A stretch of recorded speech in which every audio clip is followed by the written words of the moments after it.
Hello म घुम्दै घुम्दै यसपटक चाहिँ सिक्किम आइपुगेको छु।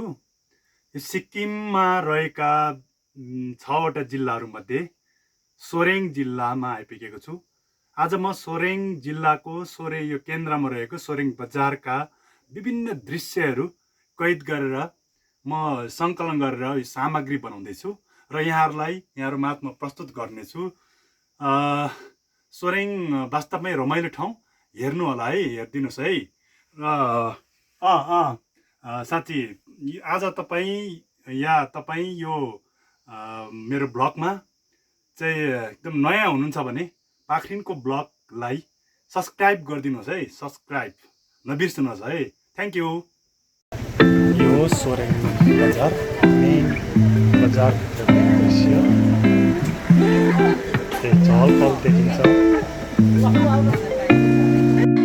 यहाँबाट प्रगति चोक देख्न सकिन्छ, जहाँ शहीद धर्मदत्तको शालिग पनि अवस्थित छ। यहाँ सुन्दर छ यो ठाउँ। यो बाटो भएर पनि उँधो 8 माइल गोदाम हुँदै जथाङ पुग्न सकिन्छ। त्यसरी नै यो ट्याक्सी स्ट्यान्ड दृश्य फुल फुलिरहेको छ, सुन्दर फुलहरू। अहिले यहाँ जाम भइरहेको छ, घर बढेको छ, सानो छ बाटो सानो भएकोले यो जाम भइरहने गर्दछ। यो चाहिँ हाट बजार जाने ठाउँ। अरू बेला चाहिँ यहाँ ट्याक्सी पार्किङ पनि हुने गर्दछ। यहाँ ट्याक्सी पार्किङ गर्नु पनि धेरै गाह्रो छ, सानो साँगुरो ठाउँ भएर म बिस्तारै उकालो चढ्दैछु। उकालोको मनमोहक दृश्य हेर्दै सानो गल्लीबाट उकालो चढ्दैछु फटाफट। अरू बेला हो भने यहाँ विद्यार्थीहरू स्टुडेन्टहरू हिँड्ने एकदम घुइँचो हुन्छ, साह्रै उकालो छ। म स्कुलतिर जाँदैछु। यहाँ एक मात्र गल्ली सुन्दर विद्यालय छ, जहाँ सबैको ध्यान आकर्षण हुने गर्दछ। यस, म अहिले माथिल्लो बाटोमा आइपुगेको छु। बाटाभरि गाडीहरू देखिन्छन्।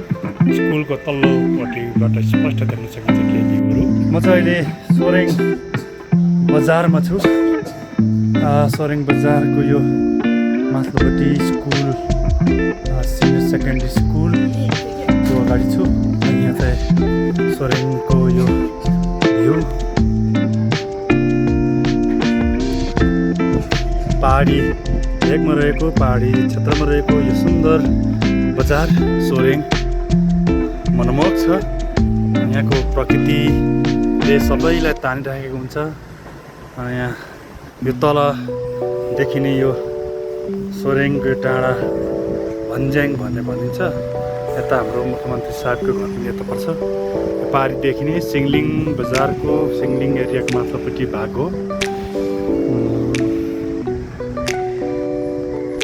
सोरेङ सिनियर सेकेन्ड्री स्कुल चाहिँ को यो मुनिपट्टिको यो भाग अत्र पुरानो school Soreng senior secondary school. यहाँबाट छर्लङ्ग देख्न सकिन्छ। धेरै मनमोहक छ। प्रकृतिको काखमा रहेको यो सोरेङको यो माथिल्लो डाँडा गाउँ पनि भनिन्छ, भन्ने गरिन्छ। सुन्दर छ, मनमोहक दृश्य।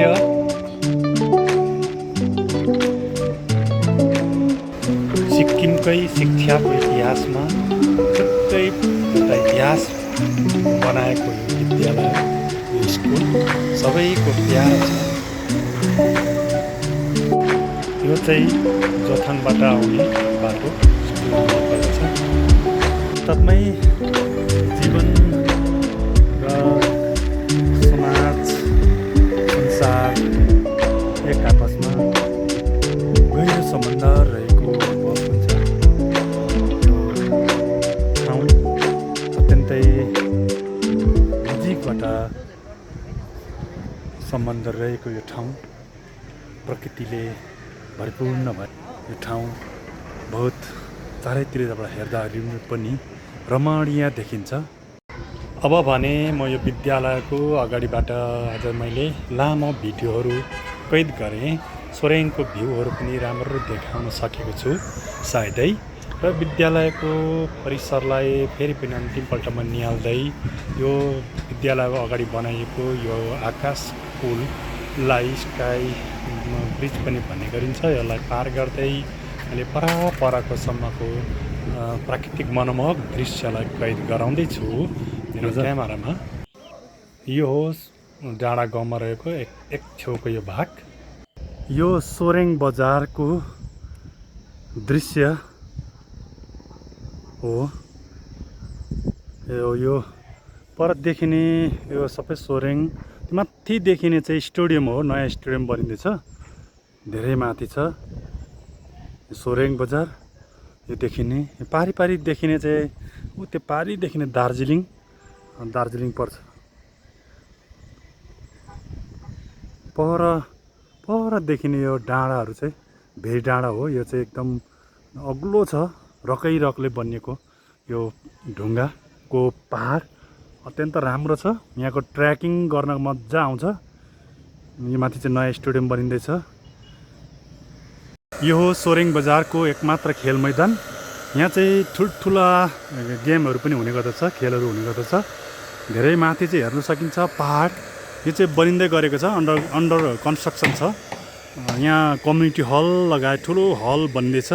सायदै यो छिटै निर्माण कार्य पुरा हुन्छ र यहाँ ठुल्ठुलो गेमहरू खेलहरू हुनेछ। अब भने म खेल मैदानको अवलोकन गरिसकेपछि सानो गल्ली भएर फेरि त्यही बाटो फर्किँदैछु। सिधै उता देखिने बाटो गयो भने चाहिँ स्कुल पुगिन्छ, उकालो बाटो। र अब म लेफ्ट टर्न लिँदैछु। यहाँ चाहिँ फाटक छ, फाटकदेखि पर देखिने बाटो चाहिँ जोरथाङ जान्छ। अब सोरेङ बजारमा कफी पिएर यो दार्जिलिङ स्टोर्समा कफी पिएर हामी एउटा आउँदैछौँ। यो दार्जिलिङ स्टोर्समा चाहिँ मिठा खानेकुरा खाजाहरू पाइँदो रहेछ। डाँडा गाउँमा रहेको यो बाटो सुन्दर बाटो, व्यस्त छ यो बाटो, जहिले पनि व्यस्त देखिन्छ। यो चाहिँ देन्ताम जाने बाटो पनि हो। यो चाहिँ जोरथाङ गइन्छ, सिधै गयो भने जोरथाङ। यो तल्लोपट्टि यो भेकमा देखिने चाहिँ सोरेङको तल्लो ब्लक हो। यहाँ पर चाहिँ प्रगति चोक पनि छ। प्रगति चोकलाई मैले जुम गरेर देखाउँदैछु। यो प्रगति चोक हो। त्यहाँदेखि उता सिधै जाँदा चाहिँ जोरथाङ पुगिन्छ बाटो छ। त्यहाँदेखि यता आउने बाटो यो जुन छ, यता घुमेको बाटो चाहिँ यो सोमबारे जाने बाटो हो। अनि यो पारी यो तल देखिने यो टिम्बुरबुङ पनि देखिन्छ पारीपट्टि। अनि ऊ पारी देखिने चाहिँ दरमदिम हो। दरमदिम चाहिँ त्यहाँ साई मन्दिर पनि राम्रो छ। यो पर देखिने थर्पुहरू देखिन्छ, टिम्बुरबुङ पनि देखिन्छ पारीपट्टि।